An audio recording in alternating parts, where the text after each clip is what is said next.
معروف صحافی محمد عرفان صدیقی کا روزنامہ جنگ میں شائع ہونے والا خوبصورت کالم محبت، جنگ اور پردیس کی مجبوریاں۔ رات 2:30 بجے بجنے والی تیز الارم نے مجھے گہری نیند سے جگا دیا۔ صرف 3 گھنٹے قبل پورے دن کی محنت کے بعد میں نیند کی آغوش میں گیا تھا۔ یہ زوردار الارم میں نے خود ہی لگایا تھا تاکہ ملازمت پر وقت پر پہنچ سکوں، لیکن شدید تھکن اور گہری نیند کے سبب ابھی تک میری حواس بحال نہیں ہوئے۔ میں سمجھ نہیں پا رہا تھا کہ میں اس وقت کہاں ہوں۔ کیا میں اپنے آبائی شہر فیصل آباد میں ہوں یا جاپان کے معروف صنعتی شہر ناگویا میں؟ چند لمحوں میں میری حواس بحال ہوئے تو مجھے احساس ہوا کہ میں اس وقت جاپان میں موجود ہوں اور آدھے گھنٹے بعد مجھے اپنی ملازمت پر جانا ہے، لیکن مجھ میں ابھی بستر سے نکلنے کی ہمت پیدا نہیں ہو رہی تھی۔ میں ذہنی طور پر اس وقت خود کو اپنے آبائی شہر فیصل آباد میں والدین کے ساتھ دیکھ رہا تھا۔ ہر روز اسی وقت دوستوں کے ساتھ وقت گزار کر گھر آتا تھا اور روز ہی والد اور والدہ میرے انتظار میں جاگ رہے ہوتے۔ والد صاحب تو دیر سے آنے پر ڈانٹتے اور پٹائی کرنے کے لیے انتظار کرتے، تو والدہ مجھے بچانے کے لیے سونے سے پرہیز کرتی۔ پھر جیسے ہی میں گھر میں خاموشی سے داخل ہوتا تو والد سے پہلے والدہ ہی جھوٹ موٹ کے غصے کا اظہار کرتے ہوئے کہتی کہ تمہیں شرم نہیں آتی کہ والد صاحب دن بھر محنت کریں اور تم کھیل کود اور دوستوں میں اپنا وقت برباد کرو۔ تمہارے والد صاحب صبح کریانے کی دکان پر جائیں، پھر کپڑا بنانے کا کارخانہ بھی سنبھالیں اور تمہیں دوستوں کے علاوہ کوئی کام نہیں ہے۔ چلو والد صاحب کی ٹانگیں دباؤ۔ جس کے بعد والد صاحب بھی والدہ کا بناوٹی غصہ دیکھ کر مسکرا کر رہ جاتے اور میں خوش دلی سے والد صاحب کے سوجے ہوئے پیر دبانے بیٹھ جاتا۔ میں باوجود لا ابالی زندگی گزارنے کے اپنے والدین اور بہن بھائیوں کے لیے کچھ کرنا چاہتا تھا۔ میں غریبی کی اس دیوار کو پھلانگنا چاہتا تھا جس کے سبب میرے والدین کو خاندان اور معاشرے میں وہ مقام نہیں مل سکا جو خاندان میں آسودہ حال رشتہ داروں کا تھا۔ میرے خاندان اور معاشرے کے حوالے سے سخت خیالات پر والدہ ہمیشہ ہی نصیحت کرتی کہ بیٹا مزاج میں نرمی پیدا کرو، کیونکہ جو درخت جھکتا ہے اسی میں پھل بھی زیادہ لگتے ہیں۔ اکڑنے والے درخت جلدی ٹوٹتا ہے اور اکڑنے والا انسان بھی اللہ تعالیٰ کو ناپسند ہے۔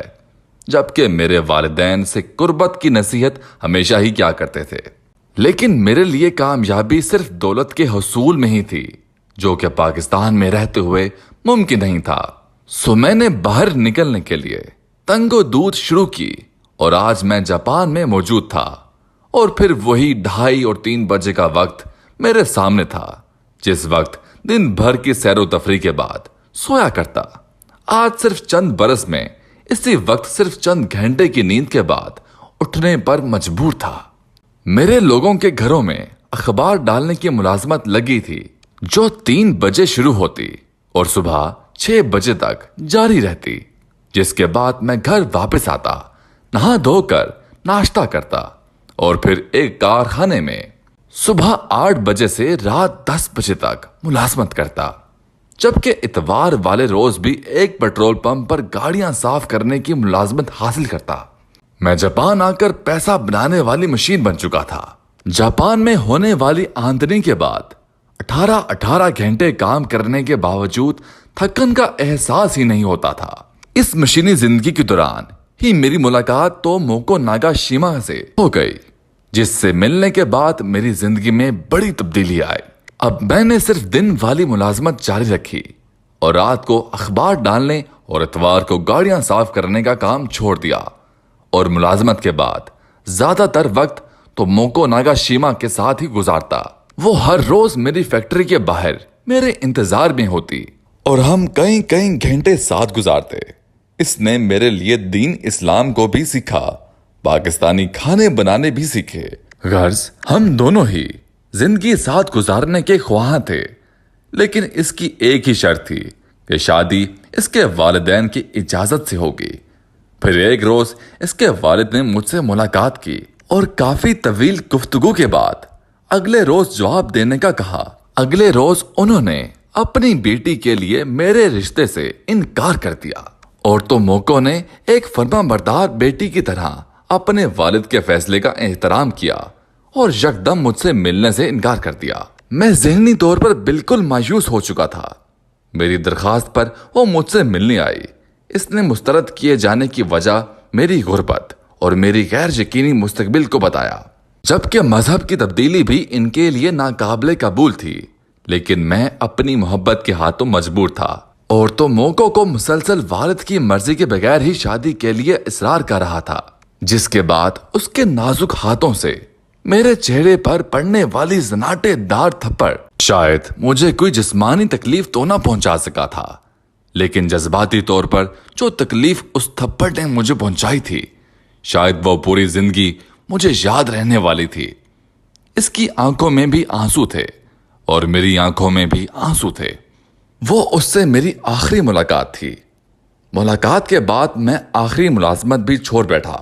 کئی مہینے کچھ سمجھ نہیں آ رہا تھا کہ کیا کروں۔ کچھ دوستوں نے سہارا دیا، کچھ والدین نے ہمت دلائی، ایک بار پھر غربت سے نفرت ہو گئی تھی۔ اب میں کاروبار سے منسلک ہو گیا، دولت سے نفرت ہو چکی تھی، لیکن اب شاید قدرت مجھ پر مہربان تھی۔ جس کام میں ہاتھ ڈالا اس میں کامیابی ملی۔ برسوں تک دولت کے پیچھے بھاگا تو دولت دور بھاگی، اور جب دولت سے نفرت ہوئی تو دولت پیچھے پیچھے بھاگی۔ وقت گزرتا رہا، لاکھوں سے کروڑوں، کروڑوں سے اربوں کب ہو گئے پتہ ہی نہیں چلا۔ تو موقع چلی گئی تو اینا موڑا زندگی میں آ گئی۔ ایک بار پھر محبت ہوئی، اس دفعہ شادی بھی ہوئی، ماشاءاللہ 2 بچے بھی ہیں۔ والدین ساتھ چھوڑ چکے ہیں، لیکن ان کی محبت اور ان نصیحتیں ہمیشہ یاد رہتی ہیں۔ میرے سامنے بیٹھے معروف سماجی شخصیت اور پاک جاپان بزنس کونسل کے صدر رانا عابد حسین کی آنکھیں بھیگ چکی تھیں۔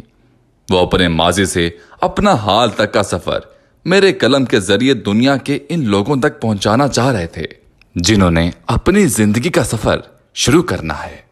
اس طرح کی مزید معلوماتی ویڈیوز کے لیے محمد عرفان صدیقی کا یوٹیوب چینل جاپان نامہ سبسکرائب کریں۔